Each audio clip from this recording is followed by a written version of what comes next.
गुजरात के गांधीनगर में आज वंदे मातरम की 150वीं वर्षगांठ पर विशेष कार्यक्रम आयोजित किया गया, जिसमें मुख्यमंत्री भूपेंद्र पटेल शामिल हुए।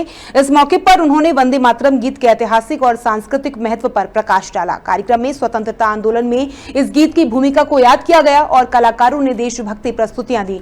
मुख्यमंत्री ने कहा कि वंदे मातरम ने भारतीयों के दिलों में देश प्रेम की भावना को प्रज्वलित किया था और आज भी ये राष्ट्र की एकता का प्रतीक है।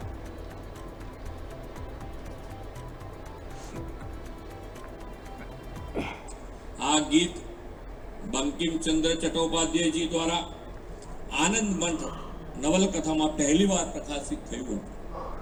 पहली बार ज्यारे रविन्द्रनाथ टागोरे आ गीत गायु त्यारे देशना नागरिकोने एक अद्भुत रोमांचक अनुभव थयो हतो। वंदे मातरम मात्र एक गीत नथी, ए तो भारतना आत्मानो नाद छे। ते राष्ट्र प्रेमनी एवी पवित्र ध्वनि छे जे दरेक भारतीयोना हृदयमां अंतर ऊर्जा, श्रद्धा अने संकल्प जगावे